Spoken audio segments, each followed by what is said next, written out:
উধারবন্দে চাঞ্চল্যকর ডাকাতি কাণ্ড। ঘরের দরজা ভেঙে চলে ডাকাত দলের তাণ্ডব। 2 ঘন্টা তাণ্ডবলীলা চালিয়ে নগদ অর্থসহ স্বর্ণালংকার এবং মোবাইল ফোন লুট। উধারবন্দের খাসপুর চা বাগানের রামধন গোয়ালার বাড়িতে সংঘটিত হয়েছে এই চাঞ্চল্যকর ডাকাতি কাণ্ড। ঘটনার তদন্তে নামল পুলিশ।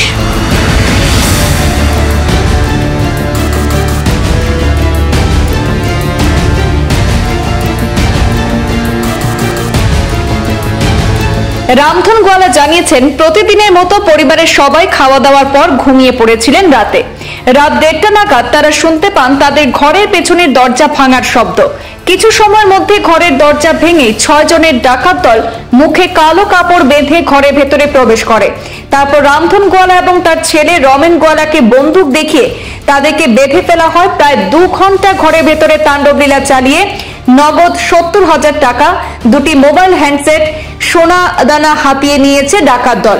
তাদের ঘরের পাশে দোকানের চাবি দেওয়ার জন্য ডাকাত দল রমেন গোয়ালাকে বলে তিনি চাবি দিতে অস্বীকার করে তাকে মারধর করে ডাকাত দল। এতে রমেন গোয়ালার চোখে আঘাত লেগেছে বলে জানিয়েছেন তিনি। পরে রমেন গোয়ালা ডাকাতদের হাতে দোকানের চাবি তুলে দেন। দোকানের চাবি নিয়ে ডাকাতরা দোকানের শাটার খুলে নগদ 5,500 টাকা, একটি বাইক, একটি ভ্যান গাড়ির চাবি সহ সিসি ক্যামেরার হার্ড ডিস্ক নিয়ে যায়। ডাকাত দল চলে যাওয়ার পর উধারবন্দ থানায় খবর দেওয়া হলে ওসি পুলিশ বাহিনী নিয়ে ঘটনাস্থলে হাজির হয়ে তদন্ত শুরু করেছেন। কালকে রাত্রে 1:30টার সময় 6-7 জন মানুষ আইয়া ঢুকছে আমার ঘরে, ঢুকিয়া আমারে বান্ধিয়া দোকানের 60-70,000 টাকা ছিনতাই করিয়া নিচ্ছে।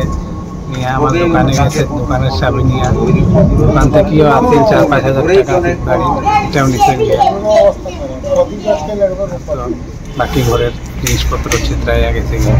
মারছে নি আমার মারছে 2-3 ঘন্টা মারছে, মারিয়া রাখি দিচ্ছে। কয়জন বানছে? আমারে আমার বাবারে বানছে, আর বাকি কেউ বানছে। হাতে কি আছিল? হাতে কি অস্ত্র আছিল, উজালি এগুলো আছিল। আর একটা বন্দুকের মতো লাগছে, যেমন একটা বন্দুকই আছিল। আমি সঠিক আমার পুরাভাবে দেখতে চান না, একটু একটু যেমন দেখলাম। আমি দেখলেই চুপ বাঁধা আছেন আমার বহু সময়। তারপরে তো তারা বার হইয়া গেছে, যে দোকান থেকে দোকান খুলিয়া তোরা টাকা আছে চিপ বাড়ির, আর 10-20 টাকা তোরা আছে, এটা নিয়ে গেছে। তারা যে আপনার কথা কইছে, এটা কোন ভাষায় কথা কইছে?